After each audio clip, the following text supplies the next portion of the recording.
Welcome back to the deep dive. You know, if you're trying to keep up with biotech innovation, especially in areas like agri-food or bio-based industries, it's a lot. It really is. Precision fermentation, new proteins, things are moving incredibly fast. Right. But it seems like the tech itself isn't always the main hurdle. Yeah. It's getting people on board. Public acceptance, building trust. That's the core challenge, yeah. And that's exactly what we're digging into today. We're going straight to the insights from a really important EU initiative. You mean the B-Trust project? Exactly. Funded by the European Union under Horizon Europe 2021-2027. B-Trust. Empowering trust. Unleashing biotech's potential. The name kind of says it all, doesn't it? Tackling distrust, regulatory hurdles, getting investors comfortable. Precisely. And they're not just, writing reports. They want to build a practical governance model, something transparent, inclusive. Based on co-creation, transparency, real stakeholder engagement. That's the focus. Spot on. And this deep dive is actually the first in a series, drawing directly from their official B-Trust Masterclasses. There are 8 sessions in total. Okay, great. So this first one. It's titled Co-Creating Biotech Trust in Agri-Food and Bio-based Industries. We're hearing from academics like Professor Jessica Aschemann-Witzel, institutional folks like Dr. Laurien van Dyck from VVI, even startup founders like Anna Dyck from Paleo. A good mix of perspectives. Definitely. And they really challenge some common assumptions about why people accept or reject these technologies. Okay, so let's jump right into that, because I think the default reaction, especially in R&D, when people don't embrace an innovation is, well, they just need more information, right? Let's give them the data. The knowledge problem assumption. And Professor Aschemann-Witzel calls that the biggest mistake, the knowledge trap.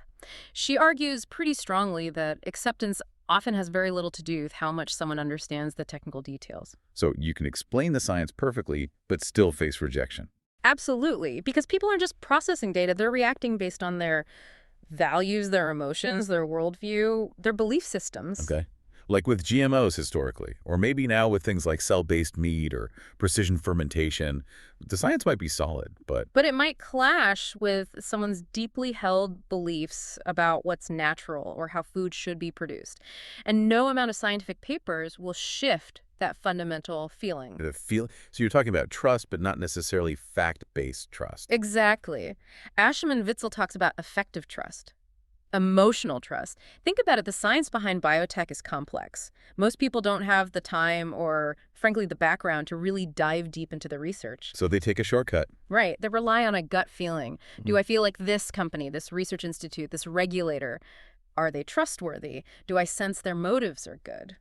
So it's less do I understand this and more do I trust them? You've got it. That effective trust is crucial. If that feeling isn't there, all the facts and figures in the world might not make a difference. The info sheet just doesn't land. That's huge. It changes how you think about communication, product development, everything. You're building a relationship, not just selling a product. And a big part of that relationship hinges on this idea of naturalness. People have really strong ideas, often culturally ingrained, about food. What food is supposed to be. Yeah. And when biotech steps in, maybe making protein in a lab instead of a field, it can create this friction. It challenges those assumptions. And information alone often can't smooth that over. Okay, so if just educating people isn't the answer and might even backfire, what's the alternative? We hear a lot about transparency. We do. And transparency is vital. People need to feel included, right? If decisions seem like they're made behind closed doors, trust just evaporates. But how do you make transparency meaningful? Not just a buzzword or, a section on the website. That's where the B-Trust approach really focuses. It's not just about showing your work after the fact. It's about, sharing the pen, as you put it earlier. Co-creation. Bringing people in much earlier, not just as consumers of the final thing, but as advisors or contributors while it's still being developed. That's the goal. Genuine participation. The evidence suggests it leads to much higher acceptance. But, and this is a critical warning from Professor Aschemann-Witzel, the engagement has to be genuine. What happens if it's just for show, like a PR exercise? It backfires big time. Yeah.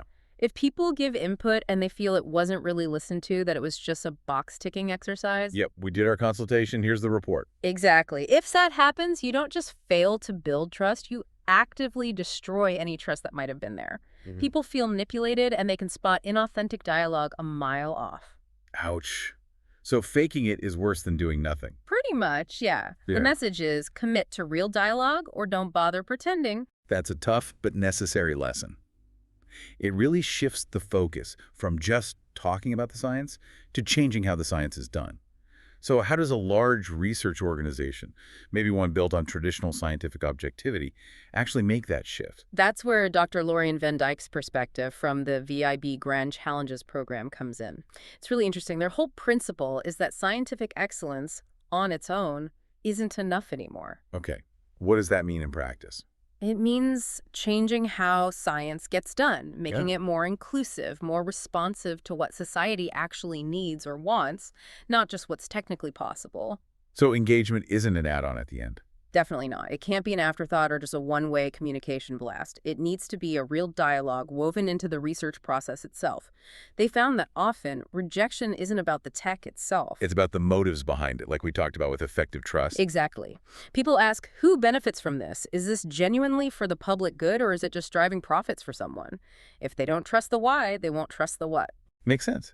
So how do they facilitate that dialogue, especially when emotions can run high? They emphasize creating safe spaces, places where people can actually voice their fears, hopes, values, all of it, without feeling judged or immediately shut down by defensive scientists. It sounds challenging.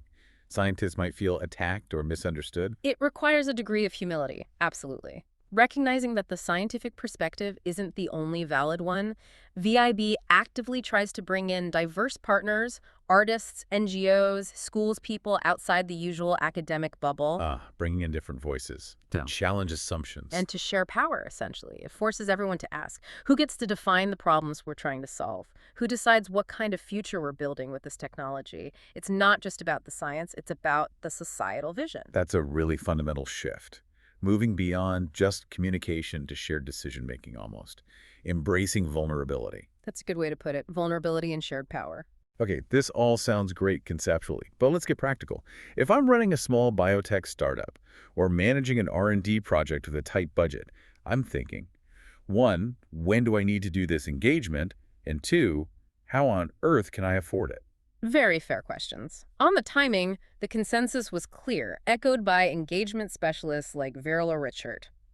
You have to engage early, upstream. Meaning, while the innovation is still taking shape, before key decisions are locked in. Yes. If you wait until the product is basically finished and you're just asking for feedback on, say, the packaging, it's too late. People feel like their input doesn't really matter because nothing fundamental can change. It feels tokenistic. So if you're developing a new food ingredient, you should be talking to potential consumers or community groups when it's still just an idea, not when it's about to hit the shelf. Precisely. And Anna Dyck from the startup Paleo tackled the resource question directly. They're small. They don't have a huge budget for massive public consultations. Right. So what's the solution for companies like hers? She emphasized that even small, authentic efforts can have a big impact. It doesn't have to be huge town hall meetings. It can be simpler things, genuinely talking to people in your community, testing your core ideas and messages, asking open questions, listening. So small scale but authentic dialogue. Yeah, and crucially, leveraging partnerships.